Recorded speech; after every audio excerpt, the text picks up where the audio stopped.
buenos días. Esta presentación va a tratar sobre la reacción adversa a medicamentos antituberculosis, monitoreo de seguridad. Yo soy la doctora de Sosa Márquez, neumóloga del Hospital San José y del Comité de Evaluación de Tratamientos MDR de la DIRESA Callao. ¿Qué es una reacción adversa a drogas? Se define por la OMS como una respuesta nociva, no deseada ni intencionada de un paciente a algún fármaco que ha sido adecuadamente administrado a la dosis usualmente y normalmente usada, ya sea para el tratamiento, diagnóstico o profilaxis de una enfermedad. La relación causal entre la droga y el cuadro es altamente probable. Hay que diferenciar estas reacciones adversas, que generalmente son de otro tipo de efectos, como pueden ser los efectos colaterales, que en el caso de este último se refiere a una respuesta terapéutica, si bien no es esperada, no es nociva frente a una dosis usualmente usada de un fármaco. Por ejemplo, cierto antihipertensivo que causaba el crecimiento del cabello. No es una respuesta nociva, pero sí es inesperada. Tiene que ver con las propiedades de la droga. Hay también que diferenciar de lo que se llaman los efectos secundarios. Por ejemplo, en el caso de ciertos antibióticos que causan diarrea, no es la acción primaria del antibiótico causar diarrea, sino que ocurre en forma secundaria a la acción del mismo. Hay varias formas de clasificar las reacciones adversas a las drogas. Una de ellas es según si son predecibles o no. Las de tipo A son predecibles, ocurren en el 80% de los casos y tienen que ver con lo que ya hemos hablado anteriormente, los efectos colaterales, los efectos secundarios, las interacciones con otras drogas y cuando se habla de dosis mayores a lo usuales o sobredosis de la toxicidad. Luego están las de tipo B o no predecibles, que son el 20% de las reacciones, y aquí sí se refiere a las reacciones que no necesariamente tienen una relación con las dosis o el efecto mismo de la droga, como pueden ser las reacciones de intolerancia o de idiosincrasia, que son propias de cada paciente. También tenemos las reacciones de hipersensibilidad, ya sea alérgica o no alérgica. Cuando hablamos de las reacciones de tipo alérgico, estamos hablando de aquellas que se ha establecido que hay un mecanismo inmunológico de fondo que se estima que es alrededor del 10% de todas las reacciones adversas a medicamentos. Y también hablamos de las no alérgicas o que no se encuentra ningún mecanismo inmunológico asociado. Este es un cuadro clásico de clasificación de las reacciones de hipersensibilidad de Helicums, que ya es un poco antiguo, del año 2003, donde podemos ver que hay 4 tipos fundamentales de reacciones de hipersensibilidad.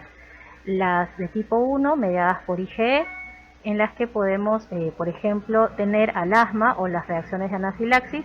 Las de tipo 2, mediadas por IgG, por ejemplo, podemos verlas en las reacciones a penicilinas. Las de tipo 3, también mediadas por IgG y complemento, que podemos ver en la enfermedad del suero. Las de tipo 4, a su vez, tiene 4 subtipos, A, B, C, D, que, como vamos a ver, las de tipo 4A las vamos a ver en relación, por ejemplo, al PPD, a la reacción a la tuberculina. La de tipo 4B las vamos a ver en relación a este llamado DRES, que es el exantema maculopapular asociado a eosinofilia. Las de tipo 4C, que las vemos clásicamente en el síndrome Stevens-Johnson, son estos exantemas bulosos asociados a otras manifestaciones como puede ser hepatitis, y las de tipo 4D, por ejemplo, que se ven en las pustulosis agudas sistémicas. Dentro de las clasificaciones ya vimos que están las llamadas inmunológicas o no alérgicas. Las inmunológicas pueden ser a su vez mediadas por IgE. Estas son reacciones inmediatas que ocurren en las primeras 6 horas, y las no mediadas por IgE o de acción retardada, que ocurren después de las 6 horas.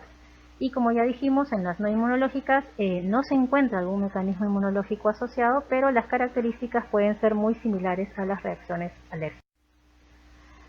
Dentro de las clasificaciones entonces de hipersensibilidad ya hemos visto que pueden ser inmediatas o retardadas. Dentro de las inmediatas, a su vez, pueden ser mediadas por IgE, por basófilos o mastocitos, y también en las que ocurre inhibición de la COX-2. Dentro de los ejemplos que podemos ver, en el caso de las mediadas por Ig vamos a tener a varios antibióticos, de los que tenemos mediadas por basófilos o mastocitos, los que vemos por quinolonas en el caso de los medicamentos para TB, y lo que es la inhibición de la COX-1, la hipersensibilidad a los antiinflamatorios no esteroideos. Dentro de las retardadas, a su vez vamos a ver aquellas que afectan a un solo órgano, como puede ocurrir, por ejemplo, con estas reacciones de Stevens-Johnson, y las que involucran a múltiples órganos o son sistémicas, como puede ser en el DRESS, también en el Stevens-Johnson generalizado y en las pustulosis generalizadas agudas. Como vemos entonces, en cuanto a las reacciones de hipersensibilidad, en el caso específico de las drogas anti-TB, vamos a ver que tienen múltiples manifestaciones que son ya sea mediadas por células T, por IgE, por IgG asociado a complemento. También vamos a encontrar algunas reacciones de autoinmunidad en relación a algunas drogas como lupus, vasculitis o enfermedad del suero.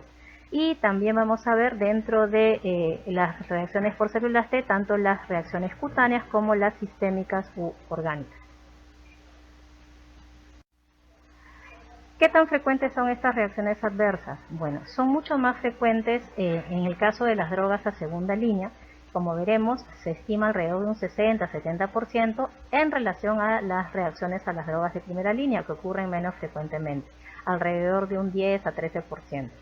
En el caso de las drogas de primera línea, esto ocurre principalmente en los primeros meses del tratamiento, en las primeras semanas del tratamiento. Como veremos, alrededor de un 70% en el primer mes, y a medida que va avanzando el tiempo de tratamiento, la frecuencia de reacciones también va a ir disminuyendo, de tal manera que a la cuarta semana o al segundo mes de tratamiento ya cada vez es menor, y después de 2 meses de tratamiento ya es casi solamente de un 10-12%. Factores de riesgo involucrados: la edad, pacientes gerontes mayores de 60 años, la coinfección por VIH, el sexo femenino también ha sido descrito como más frecuente en reacciones adversas, pacientes que tengan alguna comorbilidad como desnutrición, diabetes, alteraciones previas de la función hepática o renal y el uso de medicación concomitante que pueda causar alguna interacción. Esto es lo que ha reportado los estudios de farmacovigilancia en el Perú a través del MINSA, y como veremos, para los periodos del año 2006 al 2017 tenemos que el principal reporte proviene de Lima y de algunas ciudades del interior como La Libertad, también en el Callao, Cusco, Ica, Ancash y Loreto.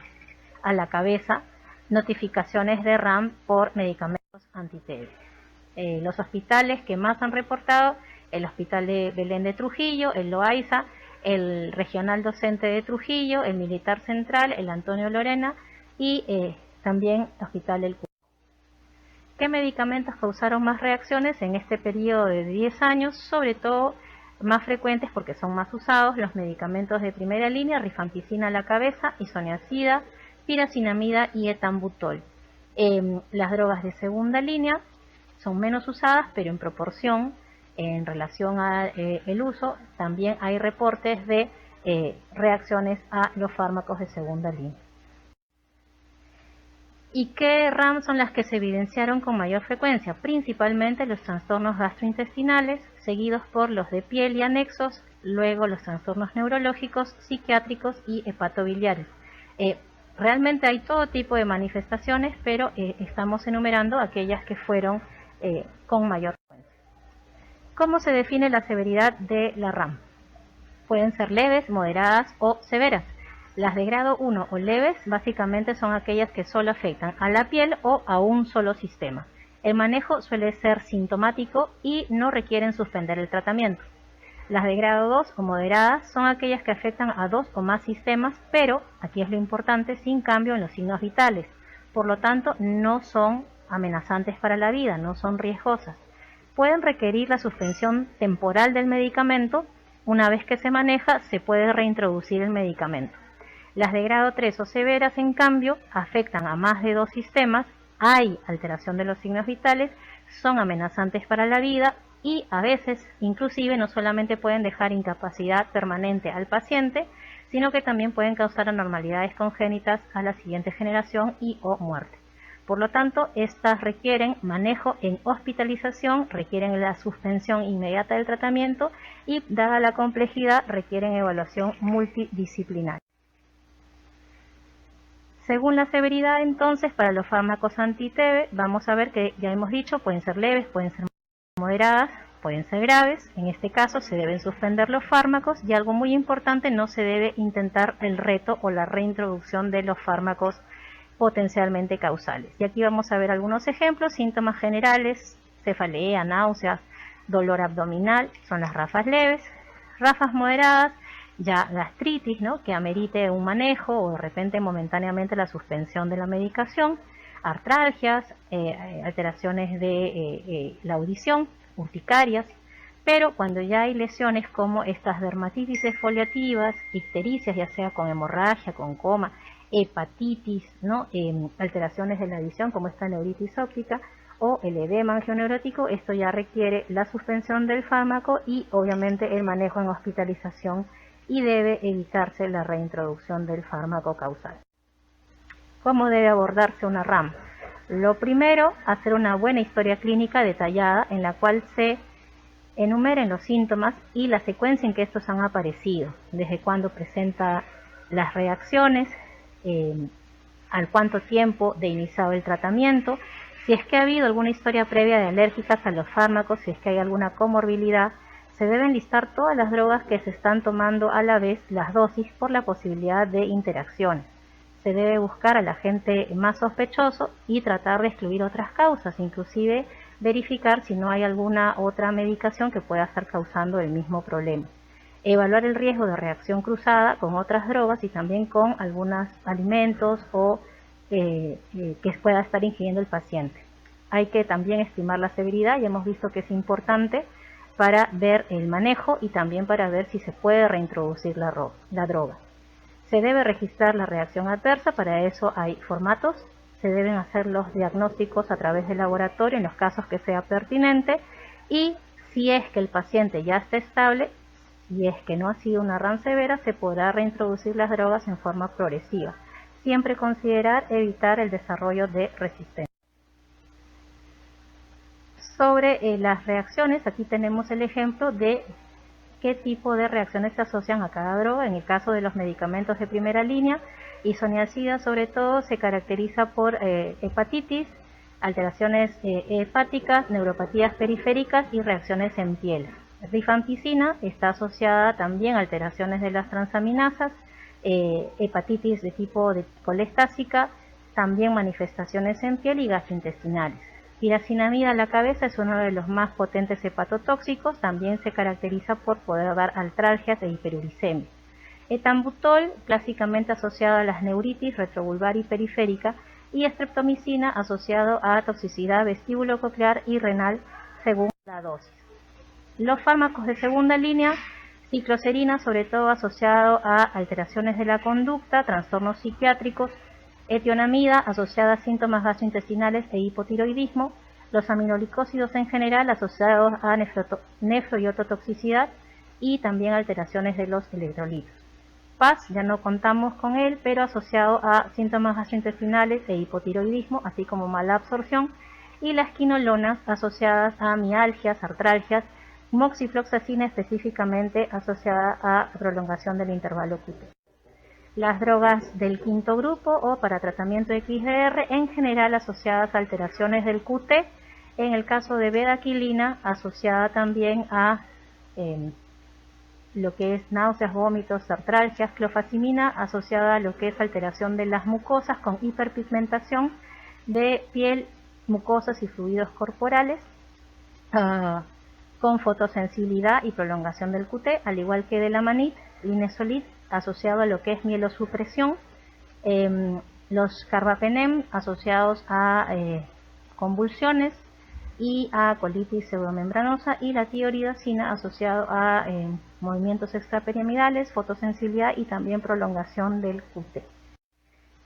Por lo mismo, es que se ha establecido en el programa el monitoreo de los exámenes que se tienen que tener para esta farmacovigilancia y valorar la posibilidad de desarrollo de RAM. A todos los pacientes que ingresan al programa se les toman unos basales, hemograma, glucosa, creatinina, perfil hepático, y estos se pueden repetir sobre todo a los 2 meses de tratamiento, y dependiendo de cada caso se pueden tomar controles posteriormente.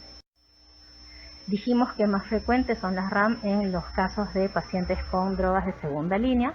Por lo tanto, la batería inicial, hemograma, glucosa, creatinina, perfil hepático, electrolitos, TSH, se tomarán controles a los 3 meses, a los 6 meses, a los 12 meses, sobre todo perfil hepático. Dependiendo de la evolución, pueden hacerse más exámenes según lo indique también el consultor. Es importante también una evaluación por psicología, psiquiatría, por los efectos, como ya vimos, de la cicloserina, que tienen que tener un control. Asimismo, por el inyectable, se tiene que tener controles de audiometría y otorrinolaringología, sobre todo mientras se esté usando el inyectable los primeros meses del tratamiento. Y este es el monitoreo de la TBXDR. Nuevamente tiene unos exámenes basales, ¿no? Y en esta lista de chequeo podemos ver que hay exámenes basales: hemograma, coagulación, glicemia, urea, perfil hepático, electrolitos, parasitológico, TSH, y también los controles por psiquiatría, psicología, cardiología con un electrocardiograma basal. Ya hemos hablado de que pueden alterar el QT, riesgo de arritmias, y una audiometría también basal, así como evaluación por oftalmología. Estos controles se van a repetir, como podemos ver en esta lista de chequeo, ¿no? A los 15 días, en el caso de los controles de laboratorio, y también la evaluación por cardiología y el electrocardiograma deben ser valorados a los 15 días, a los 30 días, a los 45 días, y también ya a los 3 meses, 6 meses, 12 meses, 18 meses de tratamiento. Obviamente, dependiendo de cada caso, se pueden añadir algunos controles adicionales. Esto que acabamos de ver es lo que se llama la farmacovigilancia, que es vigilar la ocurrencia o potencial ocurrencia de una RAM durante el tratamiento, y lo debe llevar a cabo el personal de salud. Una vez que se identifica una RAM, esto debe ser notificado en el formato especialmente para ello, que es el anexo 10, y debe ser registrado en la historia clínica y en la tarjeta de control. En el caso de los medicamentos de primera línea se llena el anexo 6, o en los casos de segunda línea se llena el anexo 7. Una copia de este formato se debe adjuntar en la historia, y la otra debe remitirse a la farmacia del establecimiento para que se siga con el proceso que está normado por Digemid. Asimismo, una vez notificada la RAM, debe ser evaluado, si el caso es de gravedad moderada severa, al consultor para que apoye en el manejo de la RAM. Este es el formato del anexo 3. Y aquí algunos ejemplos de RAM específicas, como puede ser la RAM hepática o injuria hepática inducida por drogas, que es la alteración de las pruebas de función hepática basales. Es un diagnóstico de exclusión porque no se toma una biopsia confirmatoria. Hay que descartar otras causas de hepatitis, como pueden ser virales o alcohol.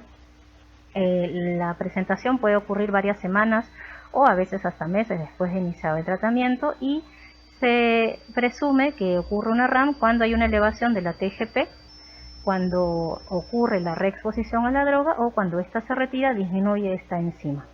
Ya sabemos que si la RAM es severa, se debe suspender la droga y se debe valorar la posibilidad de reintroducción si es que es severa, ya no se hace. Hay 3 patrones de injuria hepática, lo que se llama el patrón de hepatitis, el patrón de colestasis y el patrón mixto, en base a las enzimas. Eso lo pueden leer en la bibliografía que se ha citado. Lo que hay que tener en cuenta es que 20% de los pacientes van a tener una elevación transitoria que no es significativa de las transaminasas y que no requiere ningún manejo y resuelve espontáneamente. Esto es lo que se llama el periodo de adaptación hepático.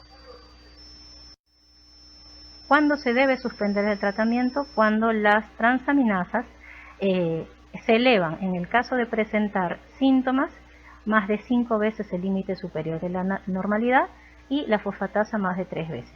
Pero si hay síntomas, se debe suspender solamente con el incremento de 3 veces el límite superior de la normalidad de tanto la TGO, TGP como de la fosfatasa alcalina. Y como podemos ver, la severidad la determina el valor de la TGP.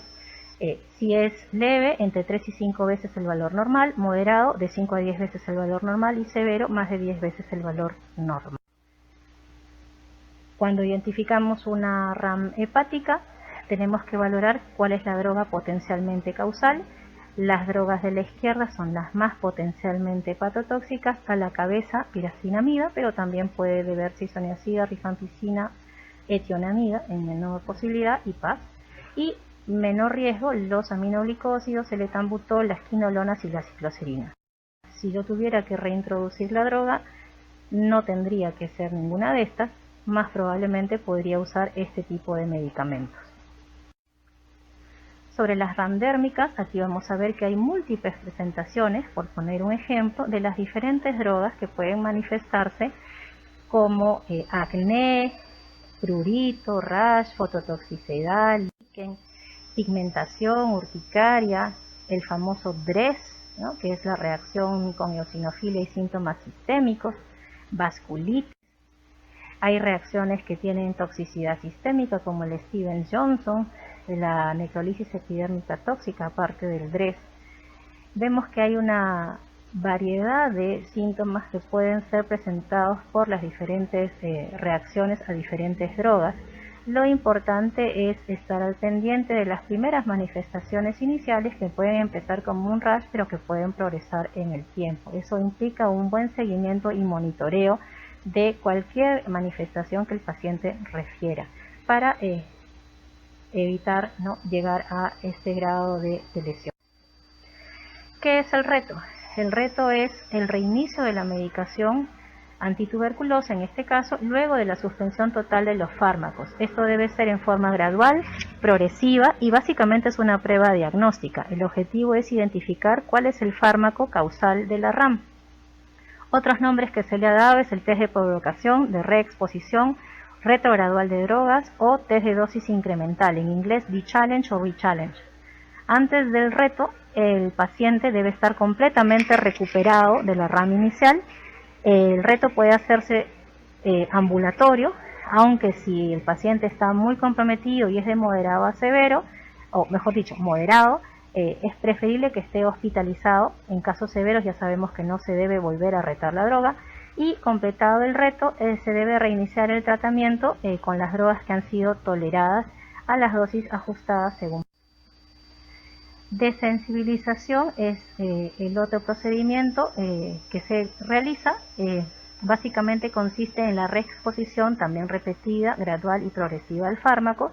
Otros nombres que se le han dado es hiposensibilización, inducción de tolerancia o de activación adaptativa. Y el objetivo es conseguir la tolerancia a los fármacos que potencialmente han causado la RAM. Se inicia con dosis muy bajitas, subóptimas, y se va subiendo progresivamente la dosis hasta conseguir la tolerancia. Está indicado básicamente para rescatar algún fármaco, asumiendo que no hay alternativas que se puedan dar frente a una reacción. Se puede hacer sobre todo cuando hay reacciones de hipersensibilidad inmediata mediadas por IgE o no IgE, pero para reacciones de hipersensibilidad tardía, por ejemplo el DRESS, por ejemplo el síndrome de Stevens-Johnson, no es tan efectivo. Hay que recordar que la tolerancia que se puede adquirir es temporal, mientras la droga permanezca en la circulación, pero si se descontinúa el tratamiento, esa tolerancia se pierde y puede volver a ocurrir un nuevo episodio de hipersensibilidad y requerir nuevos retos y desensibilizaciones. Hay varios protocolos de desensibilización, no hay un consenso sobre qué medicación usar antes o durante la desensibilización. Contraindicaciones ya hemos visto, absolutas: las RAM severas con alto riesgo de mortalidad, en enfermedades autoinmunes, cuando hay síntomas severos inducidos por droga y cuando hay afectación de múltiples órganos. Relativas, las que podemos ver, obviamente hay que ver cada caso en forma individualizada, según también la disponibilidad de medicamentos que se tenga para cada caso. Protocolos, hay múltiples. Lo que se requiere es evaluar primero al paciente, ver que el paciente ya haya superado la rama inicial. Para eso se requiere una evaluación clínica completa, documentar cómo están las mucosas, los órganos, el laboratorio y decidir cuál va a ser nuestra forma o nuestro procedimiento de desensibilización. Y durante y post desensibilización se tiene que también hacer un monitoreo adecuado. Aquí hay algunos ejemplos de protocolos. Este es el del MINSA del año 98, donde se ve cómo cada día se va incrementando al doble la dosis para las diferentes drogas. Se puede ir empezando droga por droga, dependiendo del consultor, que es el que decide cómo se va a ir incrementando día con día cada una de ellas. Este es un ejemplo de lo que marca la Sociedad Americana de Tórax. A la semana ellos inician con rifampicina los primeros 7 días y a la semana van añadiendo isoniazida, luego a la semana también van añadiendo piracinamida. El 90% de las reacciones van a ocurrir en las primeras 72 horas para cada droga nueva iniciada. Así que por lo tanto el reto debe ser cercano y debe ser por lo menos, ¿no?, evaluada cada droga un mínimo de 96 horas para ver si es que ocurre esta reacción. Aquí tenemos otros ejemplos. Este es el de la Sociedad Británica de Tórax y vean cómo empiezan ellos con isoniazida para drogas de primera línea. Luego al día 8 le añaden rifampicina y en el día 15 le añaden piracinamida, siempre con dosis cada vez incrementadas. Y este es el de la Sociedad Japonesa, donde ellos arrancan el reto en caso de drogas de primera línea con isoniazida y rifampicina en dosis muy bajitas y van incrementando progresivamente hasta llegar al día 16 casi con la dosis completa de rifampicina y de isoniazida. Eso sería todo. Muchas gracias. Cualquier duda, este es el correo para cualquier consulta. Estaremos gustosos de poder contestarlas.